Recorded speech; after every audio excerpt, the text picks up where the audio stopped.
Hi, everyone. So now we're going into module 4, and I'm excited to share that information with you. Let me go ahead and share my screen. So in module 4, markets and economic institutions. So market and economics and institutions. So let's take a look at the overview and the objectives. We're going to start off looking at what course level objectives, identify social and economic impact of entrepreneurs in society, similar to module 3. And also the course level objective is differentiate between formal and informal institutions and explain how each affect entrepreneurs. So we're going to dive into institutions, much different from organizations. And we're going to, I'm going to explain that information to you so you'll have a good feel for it, because it is involved with the assignment for module 4. Here is our module level objectives. We can see the activities that we'll be working on in this module and the assignments that are required for this module, right? You do need to go through the activities in order to have the knowledge to complete the assignments. So you are going to complete and submit the formal and informal institutions of Uber assignment. And I'll go over that with you so you have a better feel for it. And then you will complete the module 4 information as it relates to the exam review sheet, which will be due in module 5. Okay, so now let's take a look and see what we're working on.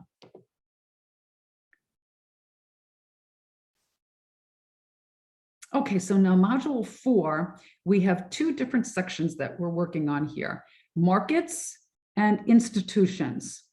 And when we look at the market resources, we want to be sure to view all of these videos. Seth Godin here on the purple cow, which is really interesting, and I think you'll enjoy it because he speaks about something that's remarkable. Remarkable meaning that something that's worthy of a remark, and rather than just something that's good, because something that's good may not necessarily make it in the world and as a business product or idea, but something that's remarkable will be successful. Very interesting video here on how pet rocks made a fortune, and pet rocks were very popular in the late 1970s. So kind of fun to watch something like this come about and become very profitable at the time. Another really fabulous video here is Sarah Blakely, where she speaks about her relationship with failure and how she was brought up with the notion that failure is actually a good thing, and that you should speak freely about your failures because those are the pathway for success, and that you want to be able to get the good nuggets of information that come with failure to help you to make the right decisions moving forward. Okay, so those are the 3 videos here for markets. And let's go back to modules. Again, I mentioned the assignments that are due. So now I'm going to open the slide deck, complete just a brief lecture on that, and then go into the institution's resources and then go through that slide deck. So let's move forward with the markets slide deck. Okay, so here we are. So markets, economies, modern economies really have informal and formal institutions. And we'll go into the whole institution thing in just a few moments, but dating back for many years, right? So there are 4 basic economic systems. There's traditional, market, command, and mixed economies. Let's take a closer look at that. So when you look at countries like the US, the EU, Canada, Singapore, Australia, Japan, free enterprise, free market enterprise systems, right? That is our market economy. And so it's based on Adam Smith's invisible hand, right, of the supply and demand. It's based on free market system. Nothing is contrived by the government or any other sources, right? So it's total free market, unplanned economy. Whereas Companies like Cuba, China, North Korea, Belarus, Russia they're closed, planned economies, command economies, right? Which means, and which are mainly communist countries, right? So China has made a few steps, a little bit in the direction towards mixed, only slightly, by allowing owners to purchase real estate so they can own their own property. But there's still so much more that the government controls that it is not a free economy. It's not a free enterprise economy. So there's some mixed economies along the way, but most, and socialism kind of falls in that category where it's not as far reaching as the communist type of government economy. And it's certainly not free enterprise that all the way to that area. It's something in between. So it has touches of communism and has touches of free market enterprise, and it sort of balances in between there. What is the best economy for a country? Well, so far, out of all the research that's been done on the different economies, the free market economy is the best economy. Is it perfect? No, it's not perfect. It has flaws. There is no such thing as a perfect economy. So there are situations where, for instance, one of the drawbacks of the free market system is you have a situation with organized crime. So organized crime can go rampant in a free enterprise system, given the example of the mafia, for one. Right? So you have situations like that that can come about. Okay, the other mixed areas, tribes and Aborigine type societies too, tend to have maybe custom-based traditional type economies. So here are some differences that we can just take a look at, right? So when we look at a free market system, want to put up the controlled system too, and we can see as far as resource allocation, free market system is very efficient, where a controlled economy is very inefficient. Many controlled economies would not, because it's not based on supply and demand, it is based on, well, we're going to buy all this stuff and we'll give it to you, the people who live in our country, like toilet paper, for example. This was done in Russia, right? So here we give it, and then they run out of toilet paper. So what happens then at that point, right? It's inefficient. It's an inefficient system. The government power is low in a free market system, a true free market system, and where the controlled economy is very high. The government controls everything, and they want to make sure everything is under their power and not for the people who live in the country. Social emphasis is very individualism or individualistic within a free market system, where it's very collectivism. It's the good of all in a controlled economy. The culture is evolving and accepting in a free market system, where in the control system, it's enduring and ingrained. So you can see the difference here, right? Innovation is a cornerstone of behavior in a free market system, where it is a defiant behavior in a controlled economy. So we can see some real defined differences here. Mixed economies can be somewhere in between, right? Key enterprises have two principles of a free market system, and that is to purchase resources and own them outright. So you can purchase whatever you want and you own them outright, okay? And so you have voluntary exchange. So your private property, you can buy real estate, you can buy a car, you can buy anything you want. The volunteer exchange, you as the individual decides when and what to buy and sell. Okay, nothing is decided for you here in a free enterprise system. And here, as I mentioned, Adam Smith, the invisible hand, right? That is the supply and demand curve, and equilibrium falls right here at the sweet spot between supply and demand. And so let's say we have much more demand for something, which we do right now, we have a supply issue, right? So we have some supply issues and we have high demand. Well, that drives up the price.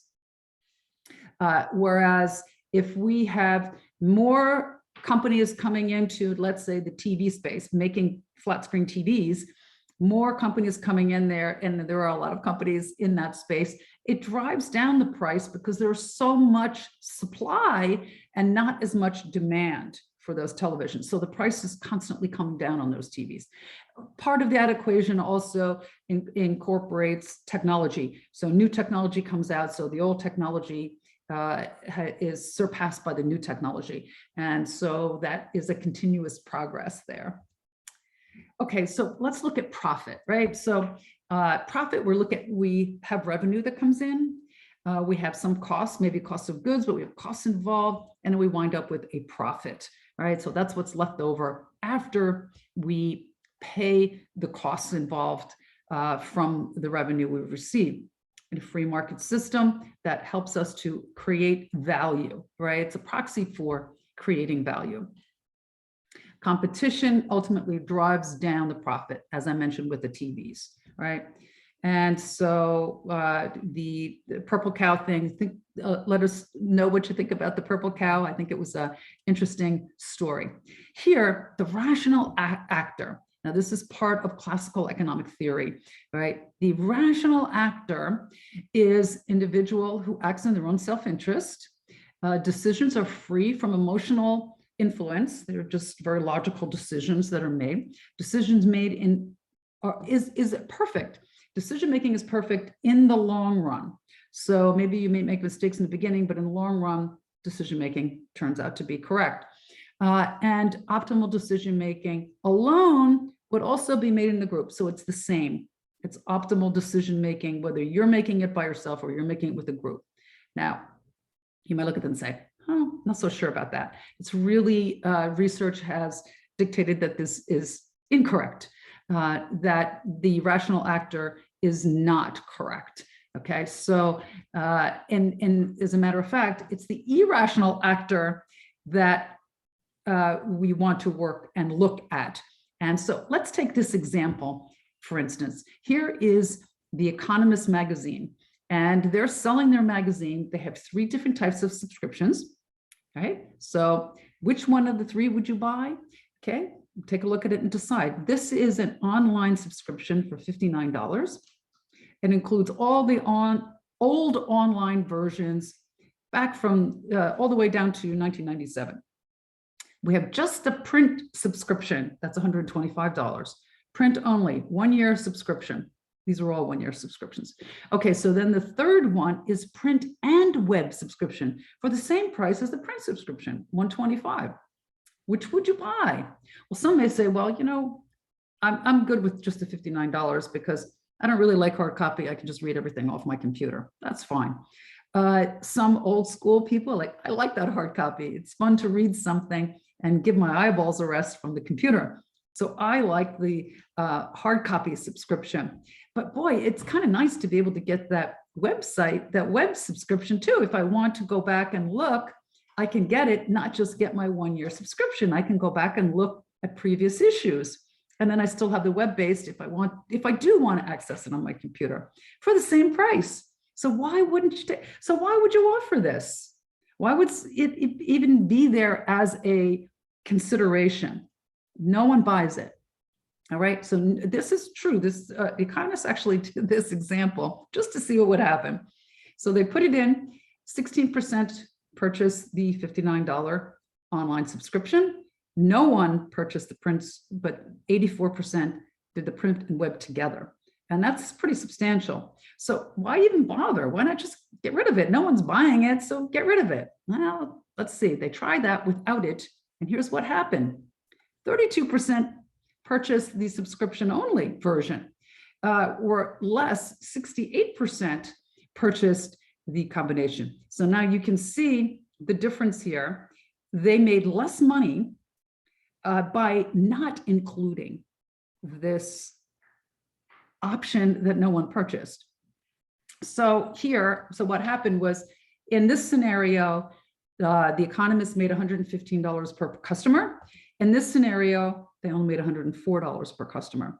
So sometimes it's good to have the irrational thinker, irrational mind thinking about this, because it can make a difference. And people like threes for some reason. 3 is popular. Instead of just 2 choices, have 3 choices. It just, people feel more comfortable with 3s rather than 2s. Okay. So that is it. So they would lose over $1 million in annual revenue if they took out this item, this irrational decision-making purchase that no one purchased anyway. So they left it in. So we make our decisions really, our unconscious emotional decisions, which are very fast, involuntary, they're impulse driven. This is 95% of our decision-making process, where our conscious thinking is rather slower, where it's more controlled. We calculate, we're following the rules, we think things through, have explicit responses. That's a very small part of our thinking. The majority of our thinking is unconscious emotional thought. Okay, so good to keep that in mind as we are moving forward with our product or service for our business. Here's a perfect example, the pet rock. So the pet rock came out in the 70s. The video is there. You can see it's just a few-minute video. It's kind of fun to see that video actually really took place. It's not staged, it's real from the 70s. But people love the idea of this pet rock. You can see the container that it came in, originally sold for $4 back in 1975. I remember this. You can buy it on SD for $29.40. I think it might be a little bit more today from when this was created a year or 2 ago. So, but a pet rock, really? Yeah, it's what people want. It's, if there's a need for something to fill a gap, that there are people that will purchase it. And there have been many other products similar to the pet rock that people have bought. One interesting idea that came upon was, if you recall, the Life is Good clothing line. It came out at a time where people were rather despondent and a little depressed with what was going on in the world. And this was just an opportunity for people to feel good and think of that life is good. And they did zero advertisement, zero. They have never done any advertisement, and they really just went viral. So behavioral economics is a study of real life conditions, right? So, do we have inadequate information, too much information, unclear preferences? Do we rush to make decisions? Do we have peer pressure? These are all behavioral economics areas of concern. Useful to entrepreneurs are to understand what people value, of course, and oftentimes we will go to interview people or observe people to see that if we can understand them better, to see what they value. Delivering the most value in the most efficient ways. Many people are very interested in that. The Sarah Blakely video touches on this, so I think you'll enjoy that. So just a quick review here, the economic systems and the range of work, open exchange and controlled exchange. Classic economics built on human behavior and rational decision-making. Classic economics theory does not always offer practical guidance for entrepreneurs, and how human beings act is critical in the practice of entrepreneurship, understanding how they act, because we may need to find a way to appeal and provide value to that potential customer. So that's it for this module. So what I'm going to do is remove this, go into the institutions section and look at the institutions resources, bring that to your attention. Here we have a very brief video on institutions, kind of clarifies what is an institution. And here is an interesting video with Elon Musk. What would he do if he were 22 years old today? So what business would he go into? It's kind of interesting to hear what his take on is, knowing what he's doing now and what he would do if he were to start over again at a young age. So we have those videos for you to watch. So please take a moment to, they're brief videos, so I think you'll enjoy them. Now let's look at the institution's slide deck here. Okay, so here we have two different types of institutions. We have informal and formal institutions. All right, so institutions are humanly devised constraints that structure political, economic, and social interactions, how we interact with one another, right? So informal are basically social norms that you would expect, customs, traditions, that sort of thing. These are institutions. So that's the way you need to think of institutions. Don't think of them as organizations. They are not. They're institutions, very different. Formal institutions are constitutions, laws, property rights, code of ethics or code of conduct. All right, but those are written rules that we have to follow, where the informal are mainly the social norms. Okay, so here, kind of look at this a little bit closer here. The unwritten rules, are the informal, where the legal documents, following the law is formal. So when we're driving down the road, right, so we may think, well, informal, we could drive 5 miles over the speed limit. Well, depends on where we're driving. If we're on 75, we may drive more than 5 miles over the speed limit. As a matter of fact, if you're driving 5 miles over the speed limit on 75, people probably look at you like, why are you driving so slowly, right? So most people drive around 80, some 85 at a 75 mile an hour. And that's sort of the informal norm on Route 75, right? Until you see a police car and then everybody slows down to 70, right? Isn't that the way? But we, use brakes only when they're needed. It gets rather annoying when you're following somebody who's constantly pressing on their brake pedal, and then the brake lights show up. Using the turn signal to pass and when you're on the highway, those are the sort of informal norms that we expect. Formal norms are, passing only if there's a dotted line in the road, really maintaining the speed limit. Right at 70, few people do that. Drive on the right side of the road. We drive on the right side of the road in the United States, left side in England, right? But those are formal laws that we need to follow. We could get a ticket otherwise. And it helps to create order for us, both ways, informal and informal. Informal, a shake hand, shaking hands on an agreement, right? That's a very informal institution.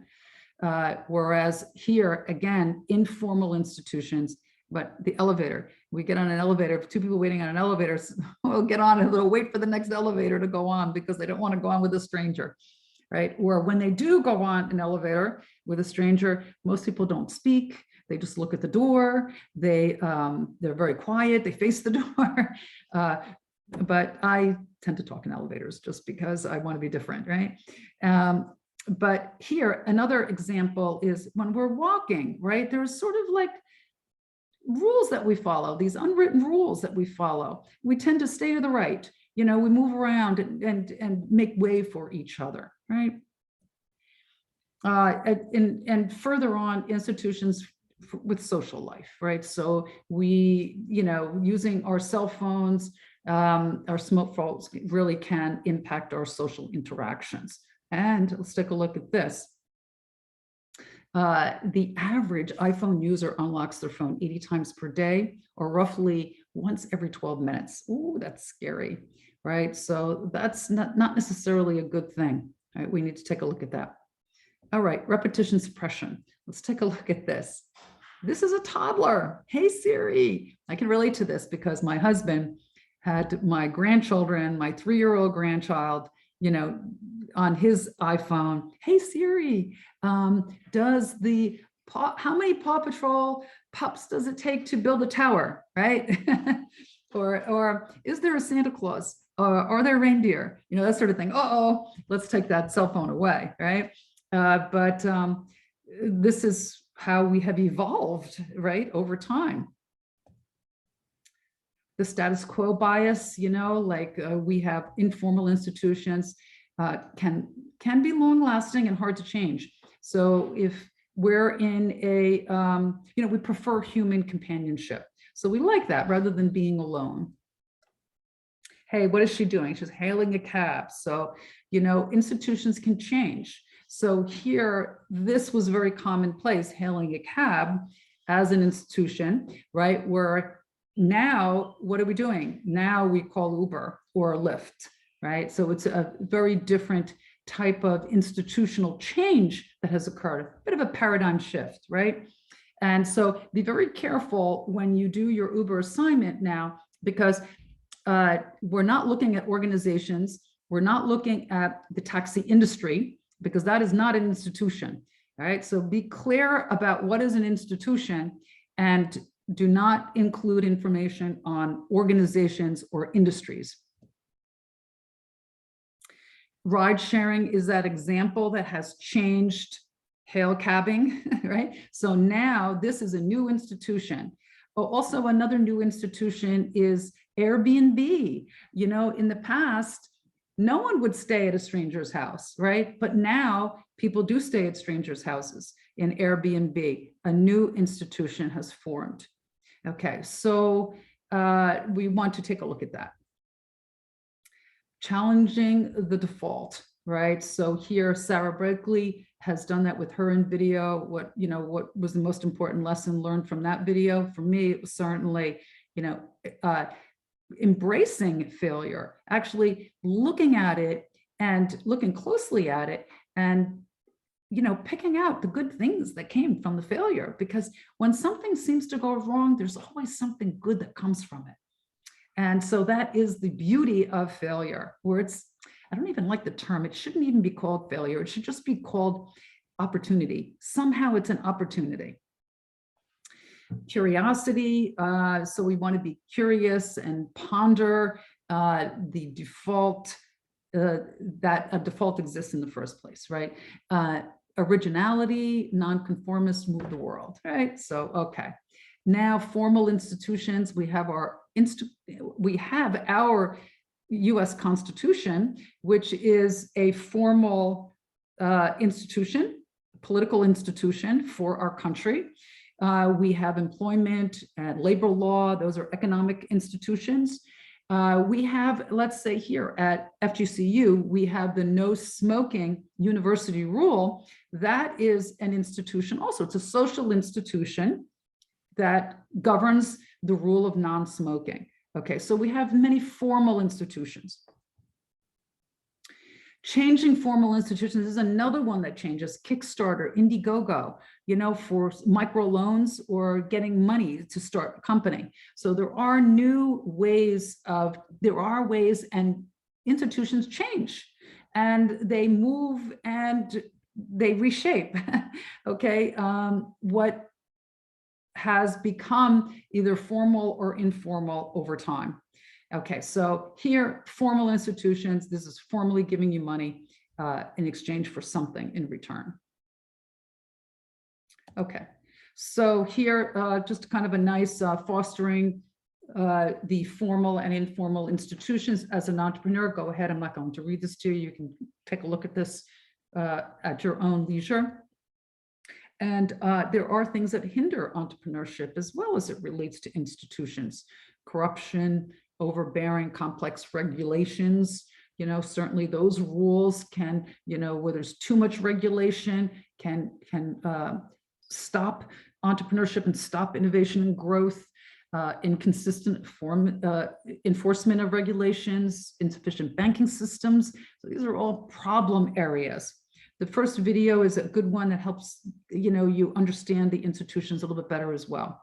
Lack of infrastructure is another one, and that was certainly the situation in India. All right, so we finished that. Let me go back to the course. And I just want you to show you the assignment for Unit 4. Don't forget we have assignments in Unit 3 and in Unit 2, so don't forget that. But let's go to our Uber assignment. And we're going to read a brief case study of Uber here. Please follow the instructions as it relates to what you're going to be doing for informal and formal institutions. And then you're going to answer these questions here. Okay, and then you're going to download and overwrite on top of this template. If you have a Mac, please download Office 365 because this template is a Microsoft Word document. So you need to have that. Otherwise, the formatting will be amiss and then you will be penalized for the grade. Okay, so please do not do that. The rubric is here to help you with your grading. Part of it is following the APA format. If the format is skewed, it will deter your grade. Okay, it will have an impact on your grade. Writing quality, I do expect college level writing. So that is important. And then here being on topic for what is required for the paper. So answering the questions. And again here, minimum of 3 pages, not including the cover page and the reference page. I do require references, so you need to have references in the paper. The case study is one reference. You may find another reference that you want to include as well. 1 page minimum, 3 page maximum. Please do not go beyond 3 pages. You don't need to go beyond 3 pages. And then just address these items. Please don't put the question in the paper, just answer the questions. You can, though, as far as you can just have one heading, institutions, and then you can have the institutions and you can write about each one. And then for classify and explain, you can just have classify, and then you can classify them and explain them, right? So you can have 1 or 2 brief words as a heading to help you, but don't write the entire question. And that is it. So we are done with this module. I'm looking forward to your papers. Please be sure that you stay on track so that we can move forward. I'm just going to look at the syllabus real quickly here again and go through, let's see here. Okay, here we go. Just going to go down to the schedule. There we are. So here we have our exam will open on the 26th. And the review sheet is due on the 25th. So you want that review sheet that you can use to have while you're taking the exam. All right, so it'll help you tremendously with your grade. So now, so what is due? You can see the due dates. Now I said, of course, I didn't come into this course until yesterday. So giving you some leniency, you can, but get this all turned in and then move into the unit 3, unit 4 assignments that need to be done, and be sure you stay on top of the readings. And then we go into the principles of economic entrepreneurial mindset is what we go into for module 6. And so now I will post the module 5. I'm going to give you a chance to go through all of this, and I will post this probably Monday next week. Please reach out to me if you have any questions or concerns. And I'm looking forward to reading your assignments. And also, I'm starting to go through the videos, and I can't wait to get to know everyone in the course.